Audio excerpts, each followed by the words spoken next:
Good afternoon, everyone. Wish you a peaceful and productive start to your afternoon and the rest of the day.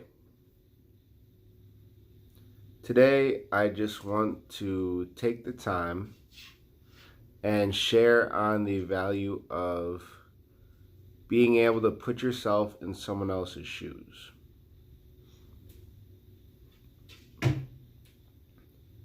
In Stephen Covey's book, 7 Habits for Highly Effective People,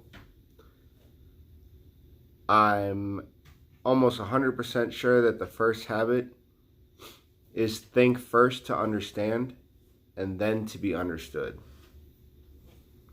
Think first to understand where they're coming from and then to be understood about where you're coming from.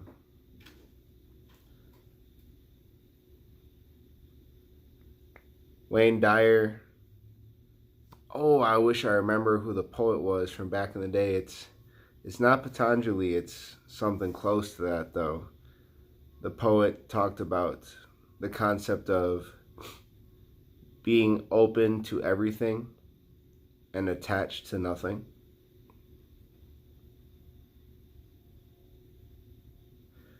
Wayne shares that nobody knows enough about anything to be a pessimist. Which is true. The more we learn about life, the more we realize we don't know anything. So why ever be a pessimist? That was the beauty of Jesus Christ, was Jesus saw from the spirit level. Jesus saw from the higher domains. And because of that, when someone had blindness, when someone had leprosy, when someone had a fishing challenge, changing water to wine, when all these instances occurred, it's because he saw beyond the 3D world. He was open to everything.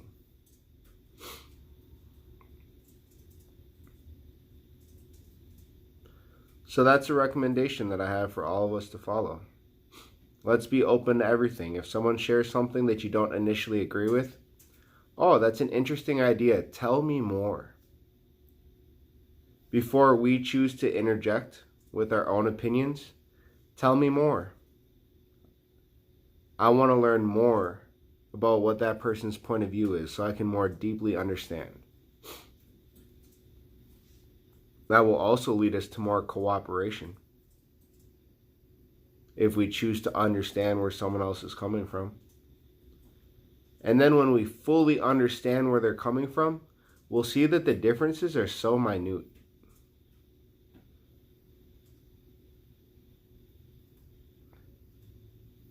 To me, that's a huge understanding when we realize that I don't follow politics. However, I'm sure from a political standpoint, around 80% of whatever is getting discussed, people agree on.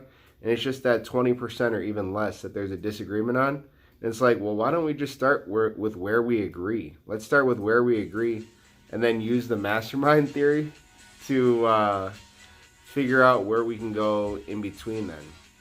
The mastermind theory from Napoleon Hill says that the third brain between two is always more powerful than either of them could have been separately. So you got one person with an idea, you got another person with an idea, you combine them, and boom. It happens. Where are we at on time here? 2:57. 57.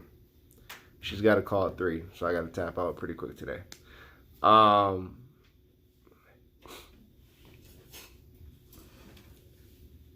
Being detached to nothing is incredibly hard, and I'll end on this as I talk about she and Wayne.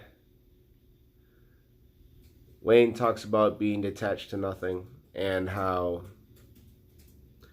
it's the hardest thing to do with who you would consider to be your lover, and just say, I accept you for who you are and I leave you to be as you wish to be and experience life as you wish to experience life. And